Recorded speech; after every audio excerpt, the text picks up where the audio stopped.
어떤 조사에 의하면은 우리가 내가 그리스도인입니다라고 말하는 사람들 가운데 그리스도인이라면 그래도 하나님을 믿는 사람인데 하나님을 직접 만나서 뭐 대화했다든지 이런 신비로운 거 아니라 할지라도 하나님이 정말 살아계시구나 하는 소위 하나님의 임재를 경험한 적이 있습니까? 정말 몸이 짜릿짜릿할 정도로 진짜 하나님이 살아계시구나 하는 것을 경험한 적이 있습니까? 했더니 3분의 2 무려 68%가 나는 하나님의 임재하심을 경험했습니다 이렇게 이야기를 합니다.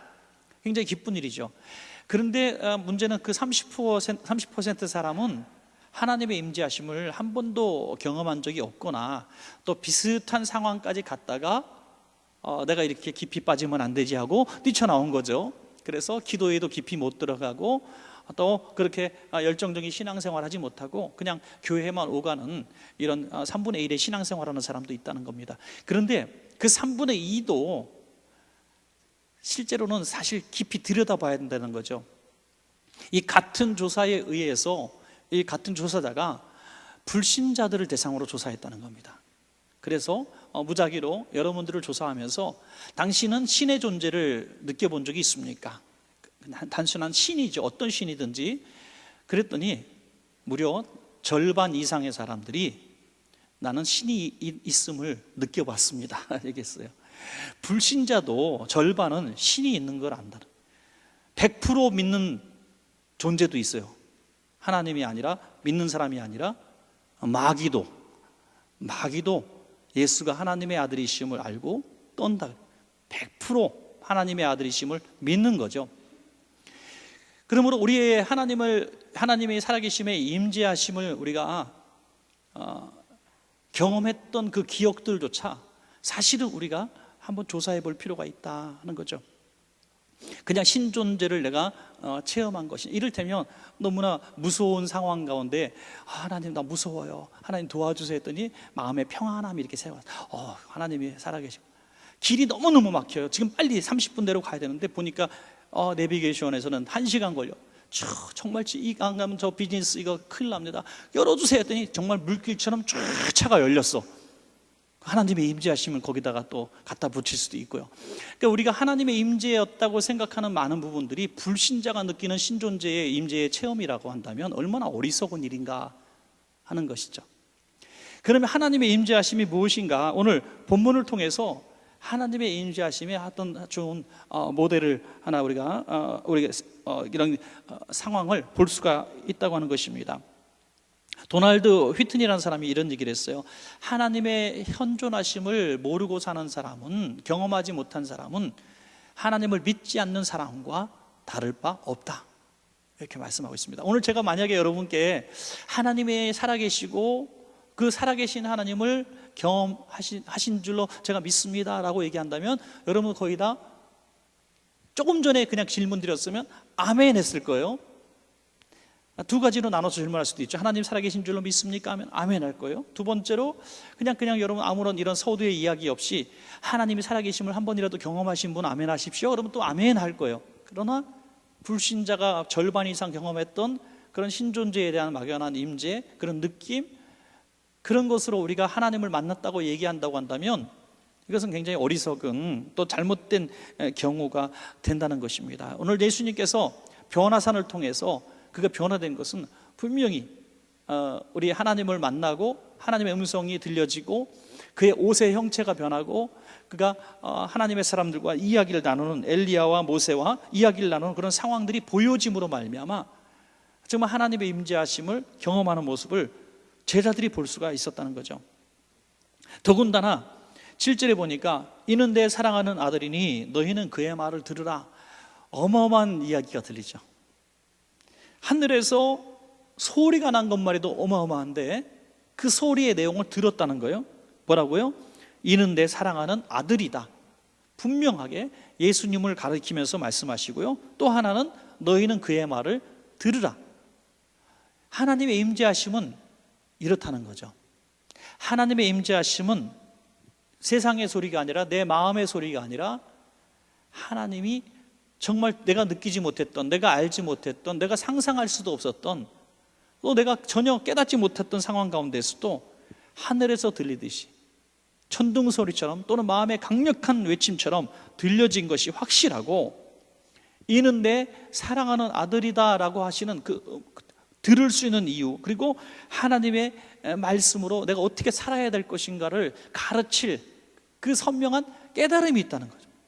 듣기는 들었는데 무슨 말씀인지 전혀 모른다는 거예요. 내가 하나님의 임재하심을 경험했는데 도대체 이유를 알 수가 없다. 이러면은 듣지 않은 것과 똑같은 거예요.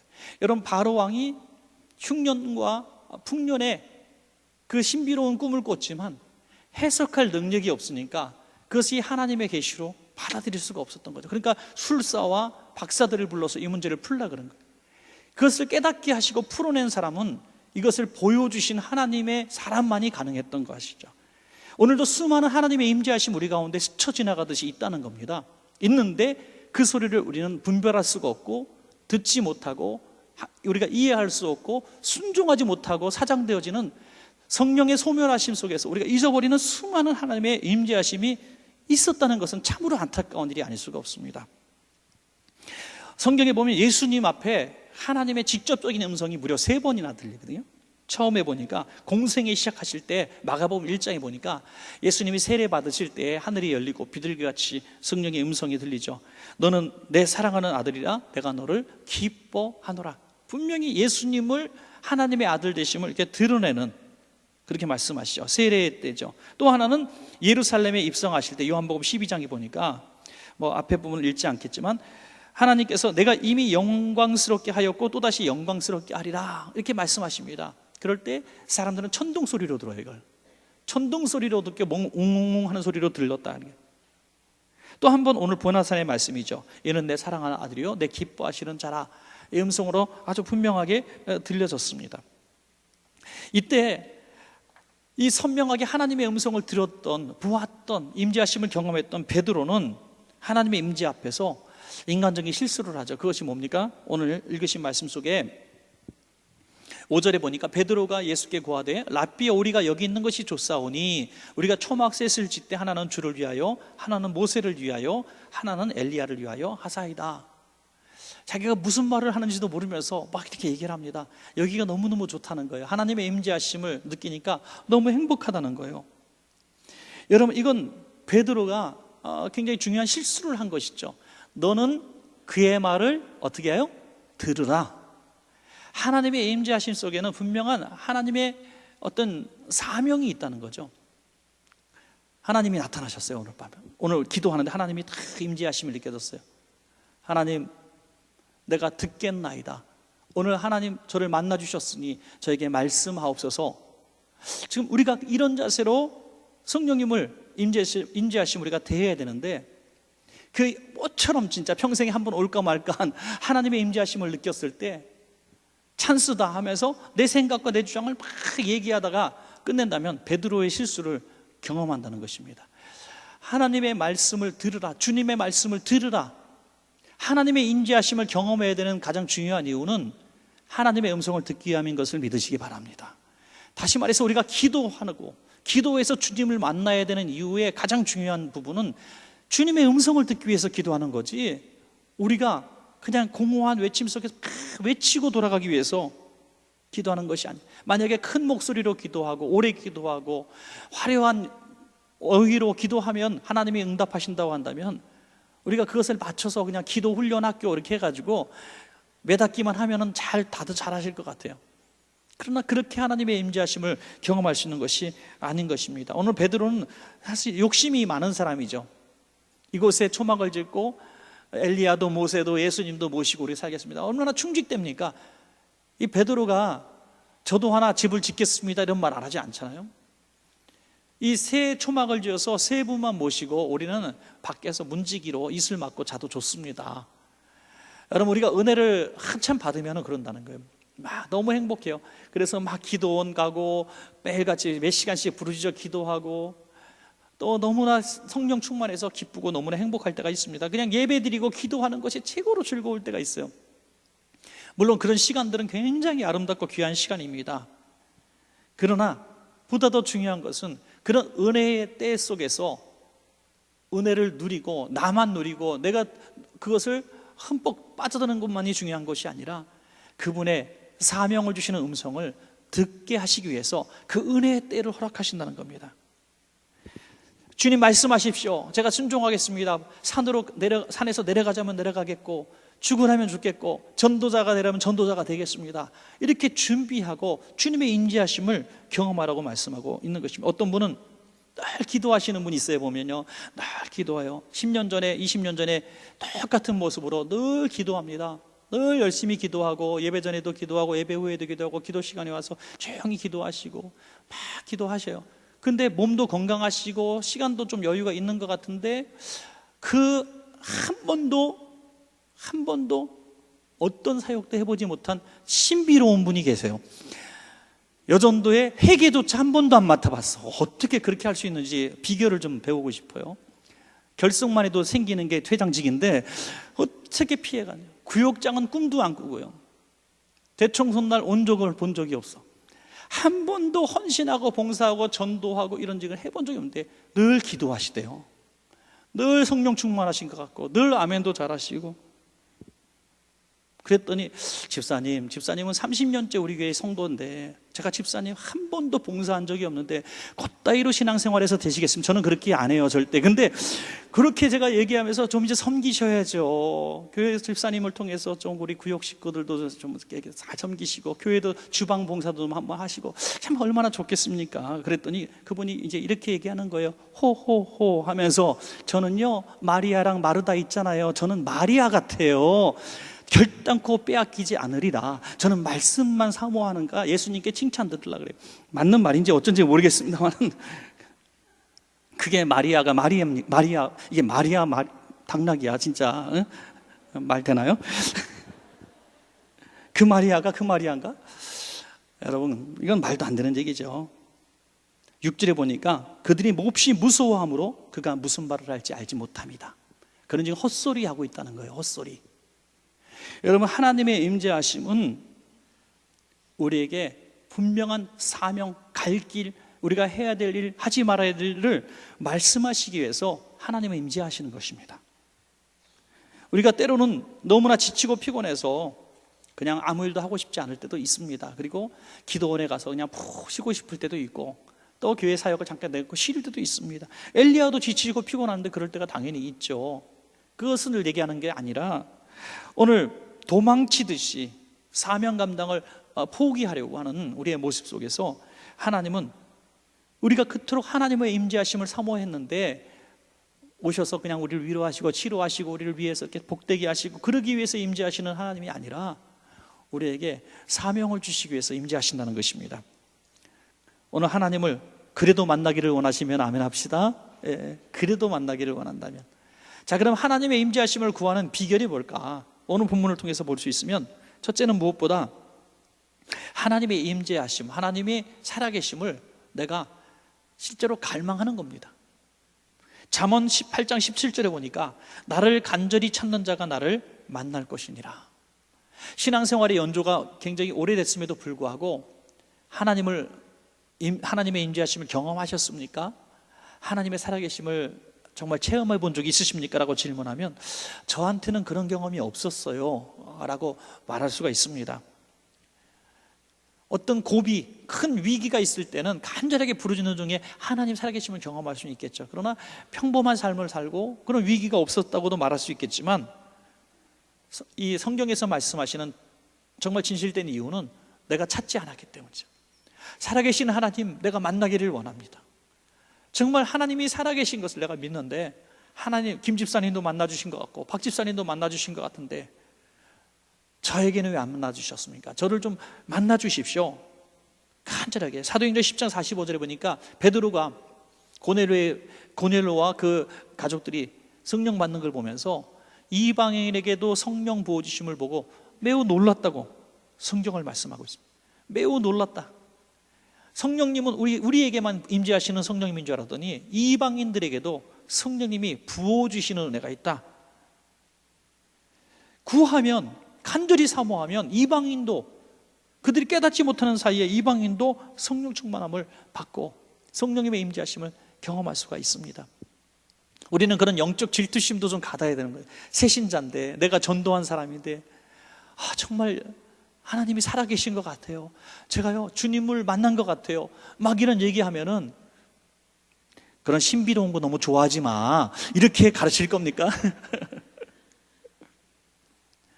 몇십 년 신앙생활 했음에도 불구하고 정말 가슴 벅차게 주님이 살아계심을 내가 체험하지 못한 것이 결코 당연한 것은 아니라는 것입니다. 사모하고 찾고 두드리면 만나 주신다고 약속했는데, 살아계신 하나님을, 임재하심을 경험하기 위해서 우리가 마음문 열고 초청하고 성령님을 사모하는 그런 기도가 있어야 될 줄로 믿습니다. 하나님의 임재를 갈망한다 할 때, 뭐 하나님이 우리의 형상으로 이렇게 딱 나타나셔서 어떻게 나타날까요? 뭐 수염 이렇게 기르시고 흰 이스라엘 사람들 입는 옷을 입으시고 그렇게 나타나서 사랑한다 내 딸아, 사랑한다 아들아, 뭐 그러면 참 좋겠지만, 우리가 성령님의 주님을 임재를 체험한다는 것은 오늘 이런 우리의 성령의 시대에는 성령의 감화 감동으로 우리가 경험하게 되는 것입니다. 성령님이 우리에게 임재하심을 우리가 경험할 수 있습니다. 여러분, 한번 과거를 한번 생각해 보시기 바랍니다. 아주 오래전이라도 한 번이라도 예배 중에, 찬송 중에 성령님의 강력한 임재하심을 경험했던 그런 경험들이 여러분 거의 다 있으실 겁니다. 그날의 감동이 지금 없어진 분들이 많아요. 처음에 교회에 나왔을 때 왜 이렇게 눈물이 나는지 막 눈물이 나온대요. 3개월이 됐는데 끊어지지 않아요.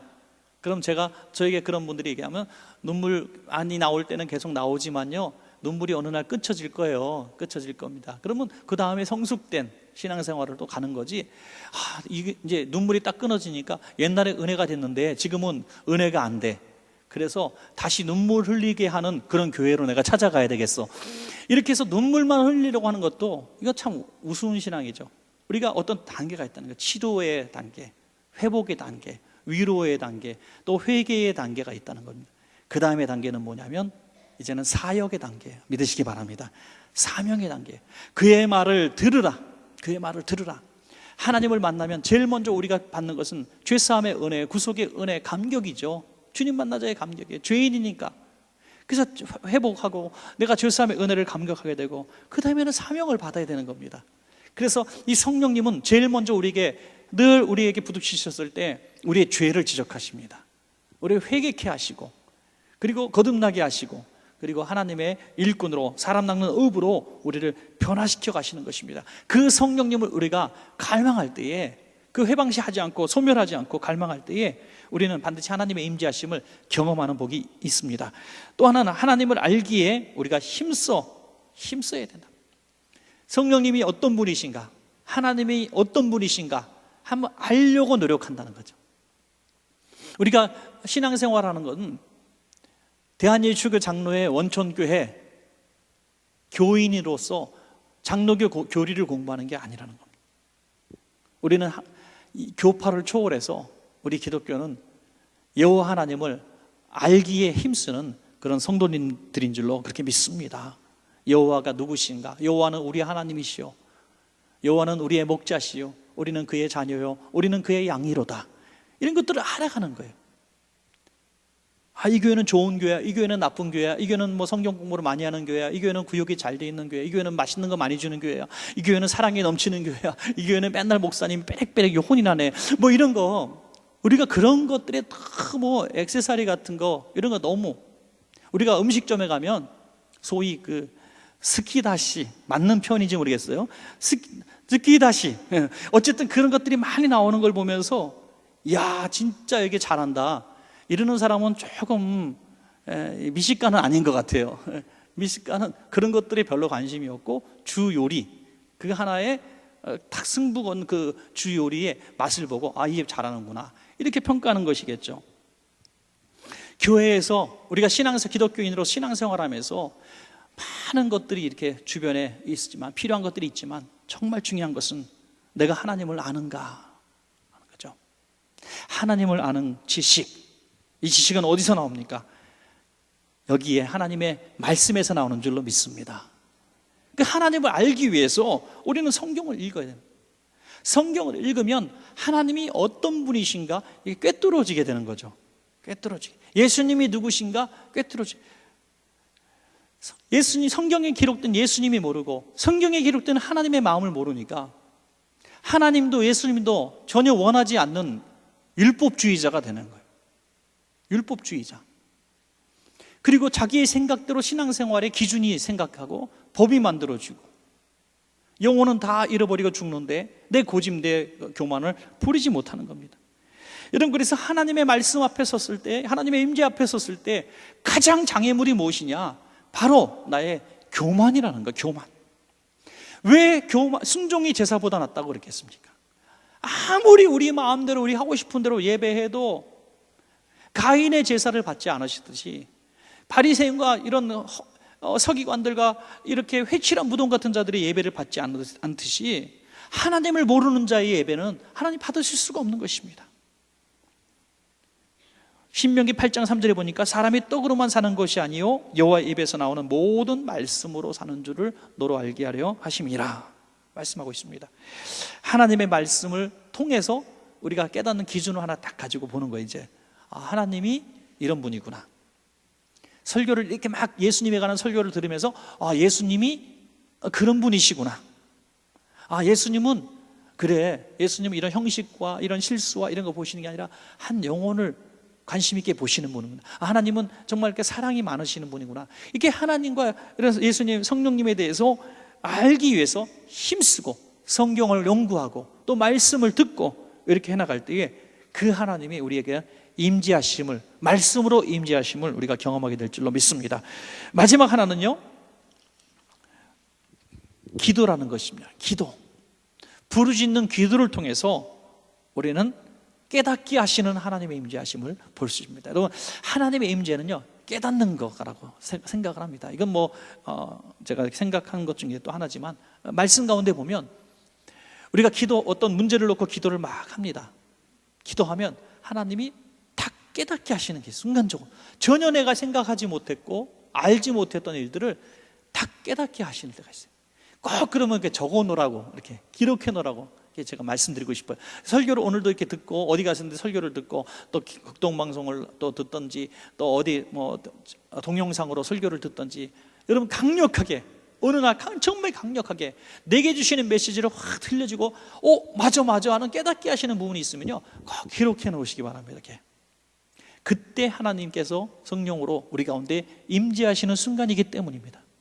여러분, 그거 신기한 일 아닙니까?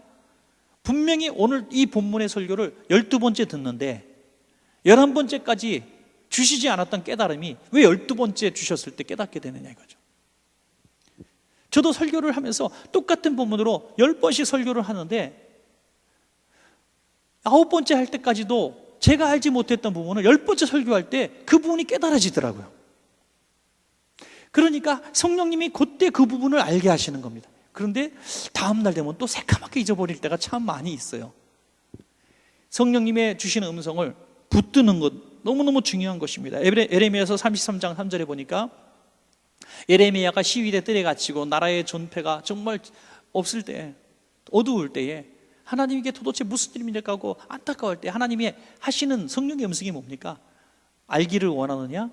그렇다면 너는 내게 부르짖으라. 크고 비밀한 일을 너에게 알게 하겠다. 보이리라 말씀하신 거죠. 크고 엄밀한 일을 내게 보이리라. 여러분, 회사를 경영하시거나 또 어떤 일을 하실 때, 또 어떤 직장에서의 어떤 중대한 일을 놓고 있을 때, 가정에 어떤 큰 위기가 있을 때 간절하게 한번 주님 하고 부르짖어 한번 이 문제를 놓고 기도하면 성령님이 깨닫게 하신다는 거예요. 이 부분은 이렇게 해라, 이 부분은 이렇게 해라, 이 부분은 저렇게 해라. 그런 줄다리기 같은 게 있을 때가 있는 것 같아요. 저도 어떤 성도님을 지금 굉장히 어려운 문제로 이분이 막 저에게 만나자 그래요. 제가 만나기도 너무너무 싫어. 이분이 지금 막 어떤 어려운 숙제, 어떤 화가 났어요. 누군가를 어떻게 하려고 하는 마음으로 저를 만나자고 하는 거예요. 만나기 너무너무 싫어요. 그렇지만 기도할 때 주님이 이렇게 응답을 주시는 거예요.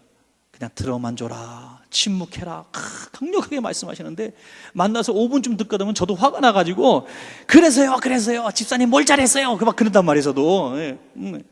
그러니까 이게 성령님은 분명히 전날 저에게 가르쳐 주셨어. 침묵하라, 말하지 마라. 그런데 만나는 순간 그걸 새카맣게 잊어버리니까, 혈기가 나오니까, 밝히고 싶으니까 막 얘기가 나오는 거예요. 이게 얼마나 어리석은 거냐, 그죠? 성령님의 임재하심을 경험했다면 순종해야 된다는 거예요. 순종하면 이 깨달은 대로 축복이 임하고, 순종하지 못하면 깨닫는 것이 아무 의미가 없는 거죠. 아무 의미가 없는 거예요. 여러분, 기도만 한다, 그런 얘기가 있어요. 기도만 한다. 우리 맨날 기도만 해. 맨날 기도만 해. 순종하지 않으면 기도한 효과가 무슨 의미가 있느냐, 그죠? 순종하기 위해서 기도하는 줄로 믿습니다, 여러분. 순종하기 위해서. 사도 바울이 얼마나 교만한 사람입니까? 얼마나 교만한 사람입니까? 그런데 부활하신 예수님을 딱 만나고 나니까 그는 아라비아 광야에 가서 경건 훈련부터 다시 시작합니다. 학습으로 아는 하나님이 아니라, 배워서 아는 성경의 말씀이 아니라 하나님을 진짜로 만나기 위해서 경건 훈련에 들어가게 되는 거죠. 겸손한 사람으로 바뀌어질 때 그는 이렇게 고백하는 것이죠. 갈라디아서 1장 11절에 보니까, 형제들아, 내가 너희에게 알게 하노니 내가 전한 복음은 사람의 뜻을 따라 된 것이 아니니라. 이는 내가 사람에게서 받은 것도 아니요 배운 것도 아니요 오직 예수 그리스도의 계시로 말미암은 것이라. 이렇게 분명하게 말씀할 수가 있는 것입니다. 사랑하는 여러분, 하나님의 임재를 우리가 한번 경험하기를 한번 도전해 보시는 우리 귀한 성도님 되길 바랍니다. 언제 하나님을 만난 경험이 있습니까? 한번 말씀을 맺고 우리 한번 기도하기를 원하는데요. 언제 하나님의 임재를 한번 경험한 적이 있으셨습니까? 지금도 그런 감정, 그런 거 분명히 구별되어지는 거죠. 수술실 들어가기 전에 너무 두렵고 떨림으로 어떻게 감당할 수 없는데 주님 앞에 간절히 기도하고 목회자들이 와서 기도해 주니까 전에 상상할 수 없었던 평안함이 찾아올 수가 있는 거예요. 평안이 찾아오고, 두려움이 떠나가고, 또 우리가 질병이 떠나가고, 이런 우울증과 공황장애 같은 이런 정말 내가 어떻게 감당할 수 없었던 것들이 눈같이 싹 녹아질 수도 있는 것이고요. 분란이 있어서 깨어지기 직전에 있었던 가정이나 그런 인간관계 속에서 하나님 도와주세요, 도와주세요 하고 기도했더니 아니 웬일인지 화해의 무드가 조성이 되어지고 이게 하나가 되는 역사가 일어날 수도 있고요. 그래서 여러분, 하나님이 임재하시는 곳에서는요 평화가 있고요 하나됨의 역사가 있는 겁니다. 성령이 하시는 일은 하나되게 하시고 평화를 주시고, 악신이 하는 것은 깨어지고 미워하고 분쟁케 하는 것입니다. 오늘 우리 삶 가운데 많은 실수와 실패, 어그러지고 깨어지고 후회스러운 일들은 하나님의 임재하심이 없기 때문입니다. 오늘 하나님의 임재하심 속에서 우리가 살아나갈 때에 하나님의 은혜로 말미암아 여러분 하나님 기뻐하시는 삶을, 또 사명을 잘 감당하는 삶을 살게 될 줄로 믿습니다.